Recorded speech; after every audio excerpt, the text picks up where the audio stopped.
Welcome back to my new blog. আজকে একটা নেমন্তন্ন বাড়ি ছিল, দুজনে রেডি হয়ে বসে আছি আর বাইরে প্রচুর বৃষ্টি। কোনো রকম আমি এসেছি ভিজে ভিজে, কখন নেমন্তন্ন বাড়ি যাবো জানি না। দেখি বৃষ্টি থামুক তারপর বেরোচ্ছি। তারপর থেমেছে একটু বৃষ্টিটা। একটু থেমেছে আর এই যে দুজনে ছাতা নিয়ে বেরিয়ে পড়েছি, বেশিক্ষণ না, কাছাকাছিরই মধ্যে। চলো ওখানে যাই, গিয়ে তারপর সবটা আবার শেয়ার করছি। এতটাই বৃষ্টি, রাস্তায় পুরো জল জমে গেছে আর আমরা জল পার করে চলে গিয়েছিলাম দাদাদের বাড়ি।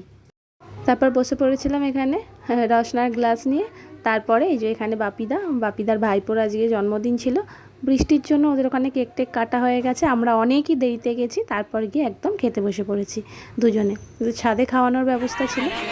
তারপরে এই যে মেনু কার্ড দেখিয়ে দিচ্ছি। প্রথমেই ফিশ ফ্রাই ছিল, রাই ছিল, স্যালাড ছিল, তারপরে ছিল ঝুরি করে আলু ভাজা, প্লেন ভাত, ডাল, তারপর একটা শাকের তরকারি ছিল, তারপরেই দই কাতলা ছিল। দেন ওগুলো শেষ হয়ে যাওয়ার পর রাইস আর চিকেন কষা, তারপরেই ছিল চাটনি, পাঁপড়, মিষ্টি, পায়েস, অ্যাজ ইউজুয়াল যেমন থাকে, আর ছিল আইসক্রিম। তারপর খাওয়া দাওয়া করে একদম বাড়ি। ভিডিওটা কেমন লাগলো জানিও, ভালো লাগলে একটা লাইক কমেন্ট করে দিও। দেখা হচ্ছে নেক্সট ব্লগে, টাটা।